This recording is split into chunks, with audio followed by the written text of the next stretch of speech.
I do everything that I can to make myself happy. I eat, I go out and have drinks with my girls. I'll even take a trip, but I just kind of just go through it. If it's down, it's down. I mean, I don't try to force anything to, happen the way I need it to happen. I feel like I'm destined for greatness. So, when it's my time, I will rise again.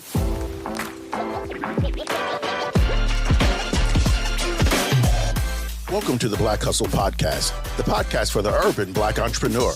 In this podcast, we highlight the real-life highs and the lows of the entrepreneurship journey through the stories of your everyday Black entrepreneur. No matter if you're starting or already in the growth or building stage, we have a story for you. Join us now as we jump into another profile in Black entrepreneurship. What up, everybody? What up, everybody? This is Richard Bird in the Black Hustle Podcast, where we talk about the hustle of our urban and Black people in America. Let me tell you something. As an entrepreneur, it has been hard to do business in America. Like, let's just face it. Sometimes the struggles of making it and being successful can be very, very difficult. In this podcast, though, we are going to be talking to those people who have been able to achieve let's call it the American dream, but really let's just call it the dream of humanity. They have been able to conquer it by being Black in America and being integral in their business. People. I am so freaking excited about this episode. You're probably going to hear me say this all the time. I'm always excited. But today, I have my girl, Khadijah White. Khadijah White is in the house today, and she's going to be discussing with us her business called the Kiddie Taxi. Now, this girl is amazing. I'm going to let her kind of talk her way through it, but join with me right now and give a round of applause for my good friend, Khadijah White. Hi, guys. Khadijah, girl, what is up? What's up? I'm hating. What's going on? Listen, I am so glad that you are here. When you agreed to do this, it probably made my week, if not my month, but more made my year to know that you are going to be able to join us. Just a little bit about Khadijah and our relationship. I have known her for roughly 2 to maybe 3 years. She walked into my office. I was like, there's something about this young lady that is special. I need to figure out how I can work with her, how I can just, be a part of where I think she's going, this journey, this destiny that she has. But I'm not going to tell her story. I'm going to let her tell her story. Khadijah, please introduce yourself to the Black Hustle Nation. Hi, Black Hustle Nation. I am Khadijah White. I am the CEO of the Kiddie Taxi LLC.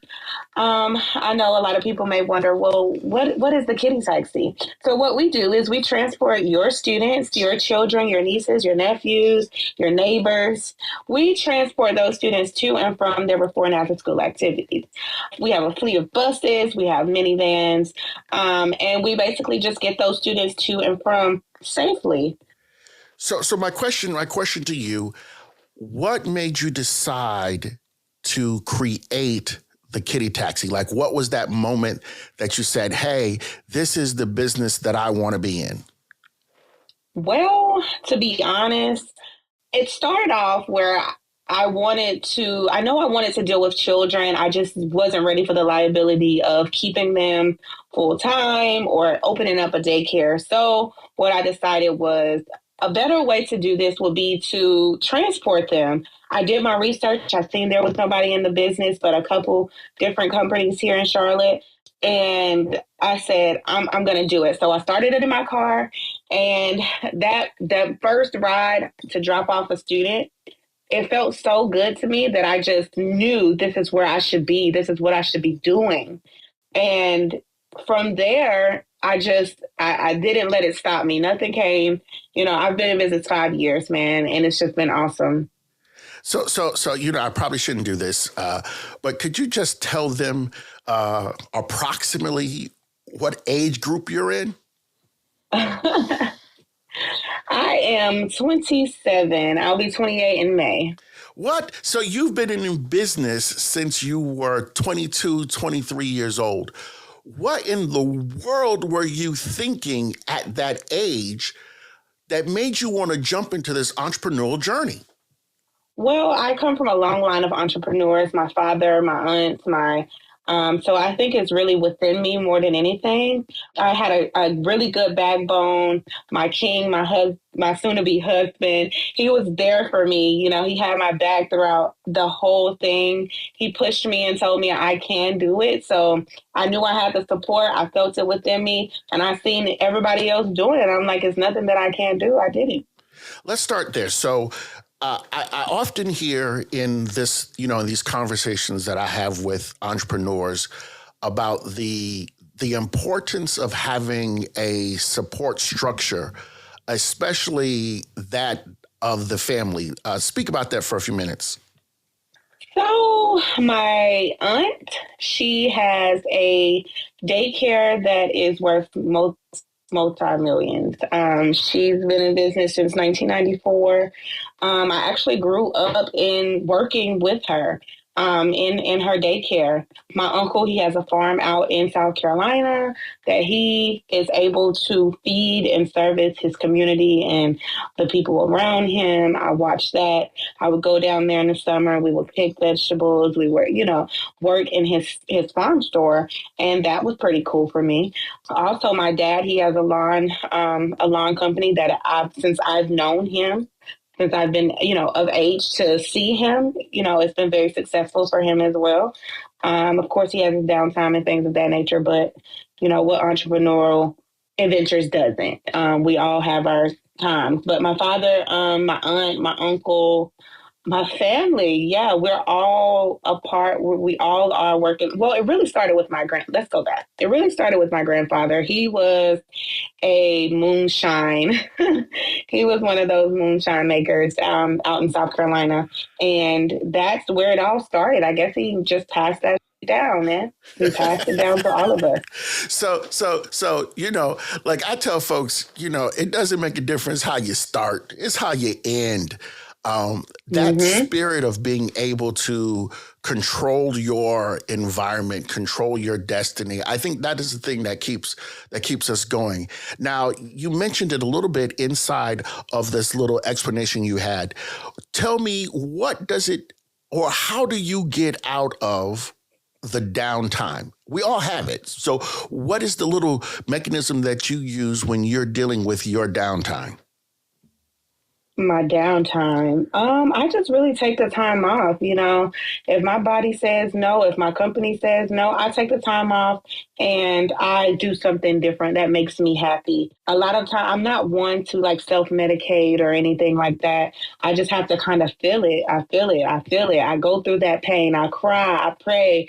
I do everything that I can to make myself happy. I eat. I go out and have drinks with my girls. I'll even take a trip.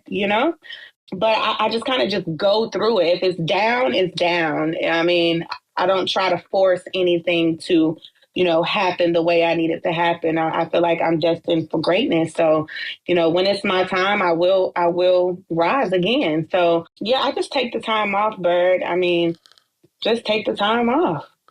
So you're at this self-care at a whole different level. I love what you said. Like, don't force it.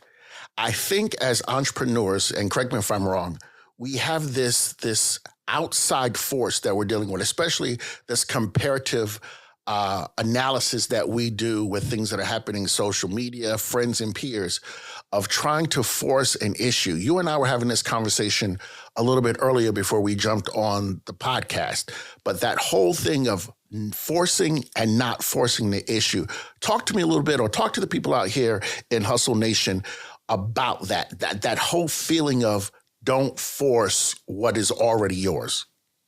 Well, it's really easier said than done. But as far as just taking the time for self and Let's rephrase the question. How do you maintain your sanity in a crazy world and in crazy business? How do I maintain? Listen, what I do is self-care. I do whatever makes me happy at that moment. If I want to go buy a new MacBook, I'll go buy a new MacBook. If I want to take a trip with the girls, I will. If I need to go get a facial, I'll go do that. If I just need to have drinks and hang out with the people, I'll do that. Whatever it is that makes me happy in that moment and that downtime of business, I know, at the end of the day, I know what's for me is for me, and I know my path. And I grew to understand that, in business and entrepreneurship, in entrepreneurship, we go through our downtime. And after, like, I used to drive myself crazy, when I was on downtime and when business wasn't flowing how I needed it to flow and money wasn't coming and da da da da da. No, what I did was I created more. I create during that. That's what I do. I create during that downtime. I create more. I start to write. I start to think bigger. I may just go over to the water and sit by the water and just listen and write and get deeper into myself and what I want and just kind of start to manifest things into the right direction. I love it. I love it. When in downtime, prepare. That I think that's the key. I think that's what you just said. I got so excited because when you said listen, I was like, she getting ready to drop us, folks. She getting ready to empty the room.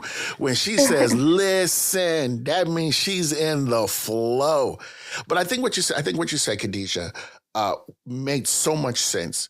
I find that there are people who don't take time to prepare in their downtime. They don't take time to look at what's next. They don't take time to look and say, what can I create? How can I make some moves? They spend all their time worrying. And what I hear you saying is, don't worry about where you already know you're going to get there. Prepare yourself. And I think there's a difference between preparing and planning. I think there's a big difference between preparing and planning. I think planning is the writing out of what you want to do, but preparing requires you to change your mind. You know what I'm saying? To change your thinking, to change where your money is being placed. It's how am I going to bring these different revenue streams together so that it makes sense. And so in downtime, people prepare. Black Hustle Nation, prepare. Now. So Khadijah, again, you're a young lady in this heartless world of entrepreneurship. What do you see as? How do I word this? What do you see as the main things that you want to accomplish? Like what do you think the world is going to now that where you're going to be able to maximize your opportunities? I have to think on that one. Okay, well, we come back to it. Okay, so let's look at this though. What are the things that have you worried? And it's crazy since we just talked about we don't really worry, but what are the things that you kind of got your eye on that you think may be something that you're going to have to get over with as far as your business is concerned? To be honest, someone doing what I've already done and coming into the field and switching up the game instead of just buying it from me. So are you saying competition? Or are you saying, in the world, the haters, the people who are going to come and try to be copiers of what you're doing? Definitely the copiers, the ones that really don't know the game and that want to touch it and feel with it and really just don't know what they're doing. I can care less of competition because if you're competition for me, it just, it just does something to me to let me know, hey, you got to step it up a notch. It's time for you to take that next step in business, boo-boo. And it's something you need to add to your stuff, But it's those ones. And maybe I didn't answer it right from the beginning. No, you're doing fine, girl. It's a conversation. It's a conversation. The negativity, for sure. So the negativity of people who don't understand your passion. Like you're coming in the game because you saw me make money, but you don't understand the why of what I'm doing. Right. That's exactly right, bro. You got it. You put the nail in the coffee. That is exactly right. Oh my goodness. When I tell you people, I'm so excited. You don't know what it's like to try to get this. She is so busy. I mean, she has to have at least 15 different revenue streams. I've never seen anyone hustle like this. And I keep saying, and I probably should just get over the fact that we're living in a different world where people who are younger are doing the stuff that us old heads took us forever to get involved in. But so Khadijah, what's next for you? Like what mountain are you going to conquer? What's next for me is to honestly and truthfully get some things on paper to legalize my business, to trademark, and just, I think the biggest thing for me is to be able to hand over this company to someone else to franchise.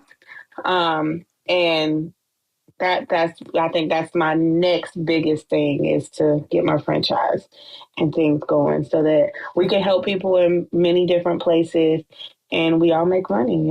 So just to clarify, when she's saying legalize, she's really talking about setting up systems and processes. Believe me, she legal. She got all that stuff together. She working with me. She got all that stuff together. Let me just put a pin right there. If you are trying to expand, grow, or scale your business, you have to have systems and processes. Or processes, I can never figure out which one it is. You got to have systems that you can hand over to other people so that they can run with it. The Bible says, write the vision and make it plain. So, and I'm paraphrasing here, so that others can see it and run with it. And so what happens to us as business owners, we own the business and we internalize the process, but then we're scared because we can't figure out why we can't grow.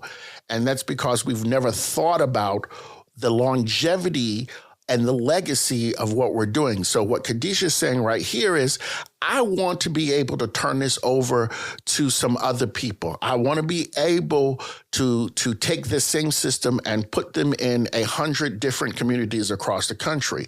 My growth process of where I'm going is going to be based on me being able to reproduce what I do here on a bigger scale.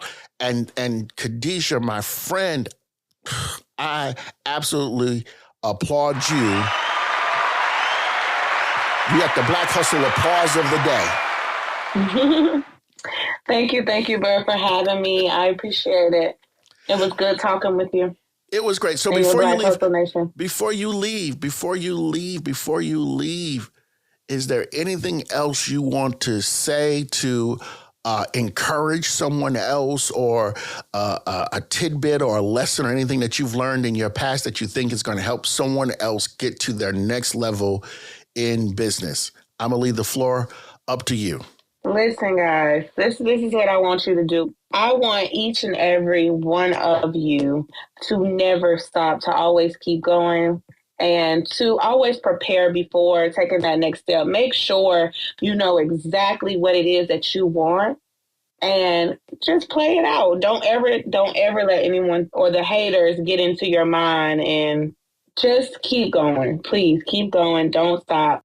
Don't switch from, doing hair to becoming a bus driver. You know what I'm saying? If you're doing hair, stick to it. If you haven't perfected your craft just yet, know that with work and with hard work comes bigger and better. So there you have it, my friend Khadijah White of the Kiddie Taxi. Khadijah, real quick, tell the people how they can find you on social. We'll also have it in the bottom of the show notes, but tell people how they can find you in social, how they can connect with you. I am on social at the Kiddie Taxi, COT, or you can really connect with the real me. And it's kha.Cherise. That's CHERISE. That's on Instagram. On Facebook, you can find me there. It's Khadijah, KHADIJAH. Cherise, CHERISE. And I also have a small line if anybody, wants to contact me and have any questions about what I do. My number is 980-224-0005. And I look forward to answering any questions, guys. Hit me in the DM, hit me on the phone. I am open. I want to connect with some other boss women. Let's go. Ladies and gentlemen, Khadijah White, the Kiddie Taxi. We're so happy. This is your boy, J. Richard Byrd, coming to you from Black Hustle Podcast. You can always catch us, blackhustle.com, for your motivational and materials, your motivational apparel, all your good stuff, your good t-shirts, stuff to keep you lifted, keep you going. Check us out, blackhustle.com, BLKHustle.com. We love you. Peace. We'll catch you on the next go round.